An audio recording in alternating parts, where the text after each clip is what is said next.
You talk a little bit about the music. It's kind of different in this game than it's been in previous Halo games, a bit jazzier at certain parts. Yeah, I mean, Marty often cites, again, looking back to that sort of core film noir inspiration that was used to sort of draw all the art and aesthetics, sort of the way the art team built the city to the way the dialogue was written. It had a big impact on the music as well, and Marty kind of threw out a lot of the old themes. You're not going to hear monks at all in this game. Instead, you're going to hear like a saxophone, and it just seems to really fit the mood of the game of a rookie at night in the city. It's raining, you're looking for clues, and you hear this sort of smoky saxophone kick in. It just all kind of came together to help fit the new mood and tone that we're trying to go for with ODST. So getting back to the main gameplay, what kind of action or set pieces or missions are people going to experience in ODST that they didn't experience in Halo 3? Well, I mean, there's basically two parts to the game. As the rookie at night, exploring the city. I mean, I think it's an experience that is unlike anything in a prior Halo game. It's a very isolated feeling. There's not a lot of combat. There are random patrols that you can encounter or avoid, but it's quite different and a little tense compared to just knowing that you're going to charge first from battle to battle to battle. So that whole side of the game, I think, is a very different feel than what we've had in prior Halo games. Now, these flashback missions that you'll dive into.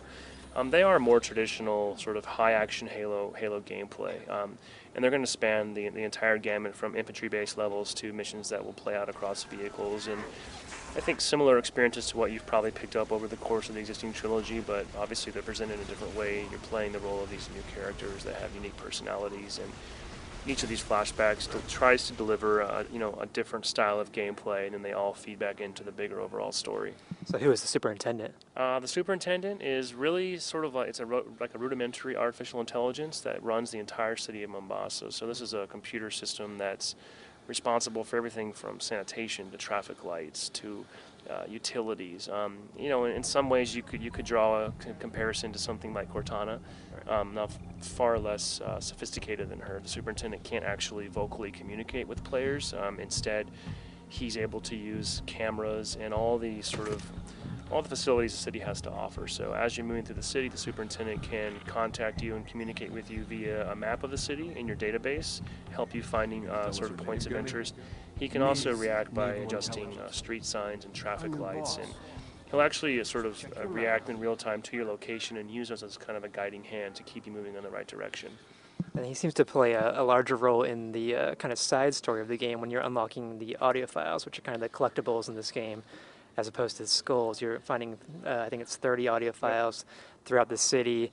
And can you describe like that kind of separate story and where it came from? Sure, without giving too much away.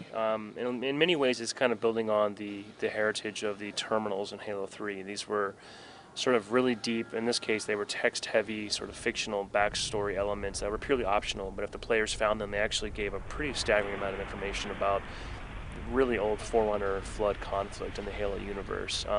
So this is kind of the next evolution of that, and the real idea behind this was to really try to paint a backstory and give life to the city of Mombasa, because by the time you arrive as ODSTs, the city's been evacuated. It's totally empty. But there was a time when it was full of life and it was thriving, and there were real civilians that were impacted by the events that happened there and by the Covenant invasion. So we call this Sadie's story, and it follows her and a group of civilians, and I think really fills in a lot of the backstory about what's happened before the ODSTs arrived, and the events of those stories will actually sort of carry through and have a lot of insights into the later parts of the game as well.